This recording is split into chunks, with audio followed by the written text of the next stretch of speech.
All right, today we are going to do division properties of exponents. So this short video is going to cover dividing powers with the same base and raising a quotient to a power.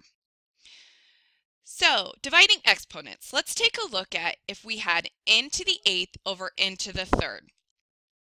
So essentially we have n 8 times divided by n 3 times. And you guys all know you can cancel out things that are the same on top and bottom. So if we did that, we would be left with 1, 2, 3, 4, 5 n's. So 8 minus 3 is also the same thing as 5. So the final answer to this would be n to the 5. We would have nothing left in the denominator. So basically, looking at this, what conclusion can you draw for the rule for dividing exponents? You should have noticed that the rule for dividing exponents is you subtract them. So you take the exponent in the numerator and subtract the exponent in the denominator with the bases being the same. So, for instance, you have, if you look at the examples down here from the book, 2 to the 6 over 2 squared. They both have a base of 2. So you can subtract their exponents. Same with x to the 4th, x to the 7th. They both have that base of x. So you subtract their exponents. Now notice on this one though, it was x and then 4 minus 7, which gave them a negative 3. Remember, you can't leave an exponent as negative, so then you switch that numerator and denominator to get 1 over x to the 3rd. So let's do a few examples. 3 to the 8th over 3 to the 6th. They have the same base, they're both 3, so we're going to do 3 and our exponent 8 minus 6. Well, 8 minus 6 is 2, so we get 3 squared. Now this is one we can go ahead and simplify because 3 squared is the same thing as saying 3 times 3 or 9 as the final answer. Our next one, 5s to the 7th divided by 10s squared. If we have coefficients out in front, you divide the coefficients like you normally would. So we would do 5 divided by 10. My variables are the same, they're both s. So it would be 7 minus 9. Well, this then reduces to 5 over 10, which is, I'll leave as 1/2. And then 7 minus 9 is s to the negative 2. Remember though, we can't leave a negative exponent. So I need to then take the s squared. So remember, I'm only taking what is negative and move it down to the denominator. So this turns into 1 over 2s, and then the exponent becomes positive to be squared. One more here. 3 squared times m to the 5th times t to the 6th divided by 3 to the 5th, m to the 7th, t to the negative 5. So let's do this again piece by piece. So I'm going to do 3 squared, and since it has the same base, I'm going to subtract 5. And then m to the 5 minus 7 to the t and 6 minus a negative 5. So be careful here of your signs. And notice the exponent in the numerator is always what I'm writing first. So let's go ahead and let's simplify this. So 3 to the 2 minus 5 is actually 3 to the negative 3. 5 minus 7 is negative 2. And t to the, 6 minus a negative 5. A negative and a negative makes a positive, so this is t to the 11th.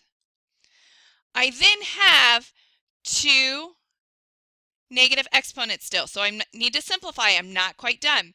So I'm going to rewrite this. I'm going to leave that t to the 11th in the numerator all over 3 to the 3rd and then m squared. Now you should notice though, 3 to the 3rd, we can still simplify. 3 to the 3rd is 27th. So the answer to this one in simplest form is t to the 11th all over 27 m squared. And then you're done. Okay, what about when it's written in scientific notation?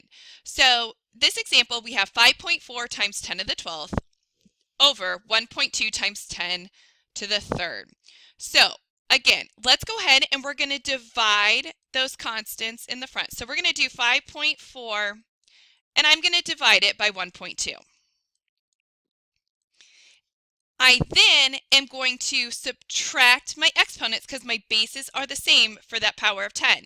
So I'm going to have times them 10 to the 12 minus 3. So this can simplify. So first thing, 5.4 divided by 1.2 gives me, let's write in a different color here, 4.5 times 10 to the 12 minus 3, which is 9.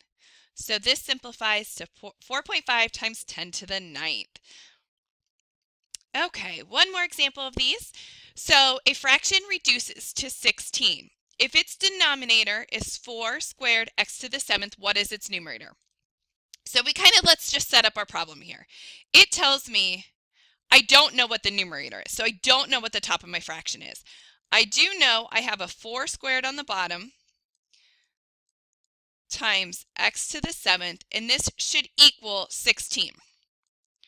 So I notice right away I don't have a variable in my answer, so my variables must cancel out. So on the top, I'm going to put x to the 7th because I know when I divide those, they're going to cancel out. There's nothing going to be left. I then need to be left with 16.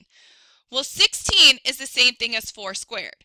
Well, I don't want 4 squared on the top because that would cancel out. I need what? So let me write it over here. I need 4 times a number, and then when I subtract 2, I need that to be 4 squared, which is the same thing as 16. So essentially I need to know what minus 2 is going to give me the exponent of 2 to give me 4 squared, which is 16.